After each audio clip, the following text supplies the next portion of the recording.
রাজ্যের সরকারি স্কুলে গরমের ছুটি আর মর্নিং শিফটের নতুন নির্দেশিকা নিয়ে আজকের এই চটজলদি আপডেটে আপনাদের স্বাগত। দেখুন, চরম গরমে টানা স্কুল ছুটি দিয়ে পড়াশোনায় ফাঁকি দেওয়ার দিন কিন্তু এবার শেষ। কারণ এখন থেকে গরমে সুস্থ থাকার পাশাপাশি পড়াশোনা চালিয়ে যাওয়ার দিকেই সবচেয়ে বেশি জোর দেওয়া হচ্ছে। প্রথমত, গরমের ছুটি বাড়িয়ে আর ক্লাস বন্ধ রাখা চলবে না। ব্যাপারটাকে আপনারা একটা দাড়িপাল্লার মতো ভাবতে পারেন। মানে গরম থেকে বাঁচতে গিয়ে আমরা কিন্তু পড়াশোনার ওজন একেবারেই কমিয়ে ফেলতে পারি না, তাই না? দ্বিতীয়ত, আমাদের পড়াশোনাও চালাতে হবে, আবার এই ভয়ঙ্কর গরম থেকেও বাঁচতে হবে। এর দারুণ একটা সমাধান হিসেবে সরকারি স্কুলগুলোতে এখন মর্নিং শিফট চালু করা হচ্ছে। আপনারা হয়তো ভাবছেন, তাহলে কি ওই প্রখর রোদেই বাচ্চাদের স্কুলে যেতে হবে? আরে না না, একদমই না।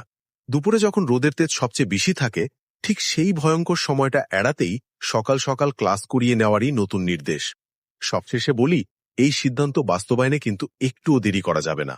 মুখ্যমন্ত্রীর নির্দেশে জেলা স্কুল পরিদর্শকদের আজকেই নতুন রুটিন তৈরি করতে হবে, আর আগাম নোটিশ দিয়ে ঠিক আগামীকাল থেকেই স্কুলে স্কুলে এটা চালু করে দিতে হবে।